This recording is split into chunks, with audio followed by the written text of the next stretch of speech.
سوال یہ کیا گیا ہے کہ اگر سحری کے وقت روزے کی نیت نہیں کی تو دن میں کب تک نیت کر سکتے ہیں، اور اگر بالکل ہی نیت نہیں کی تو کیا حکم ہوگا؟ دیکھیں، سحری کا مطلب یہ ہے کہ اس وقت یہ اٹھے تھے، اگر اس وقت اٹھے تھے اور باقاعدہ کھانا کھایا تھا، سحری کی تھی، تو اس کا تو مطلب یہ ہے کہ وہ روزے کی نیت کر رہے ہیں، اس لیے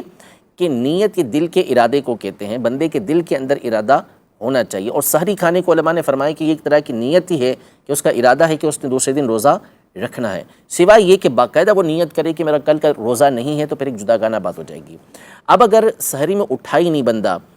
یا اٹھا لیکن اس نے سحری کی نہیں، ایسے ہی وقت گزار لیا اور نیت اس نے کی نہیں، اب اگر یہ فرض روزہ ہے جیسے رمضان کا روزہ ہوتا ہے یا نفل روزہ ہے، تو اس میں حکم یہ ہے کہ ظہوہ کبریٰ سے پہلے، جس کو ہمارے یہاں زوال کا وقت کہا جاتا ہے، اس سے پہلے اگر وہ چاہے تو نیت کر سکتا ہے، لیکن اس میں دو چیزوں کا ہونا ضروری ہے۔ نمبر ایک یہ کہ اس نے صبح صادق سے لے کر اس وقت تک کچھ کھایا پیا نہ ہو، یعنی جان بوجھ کے کچھ کھایا پیا نہ ہو، روزہ توڑنے والا کوئی کام اس نے نہ کیا ہو۔ دوسرا یہ کہ وہ نیت یہ کرے گا کہ میں صبح سے روزے سے ہوں، یہ نیت کرے گا تو اس کی یہ نیت ہو جائے گی، جبکہ وہ رمضان کا روزہ ہو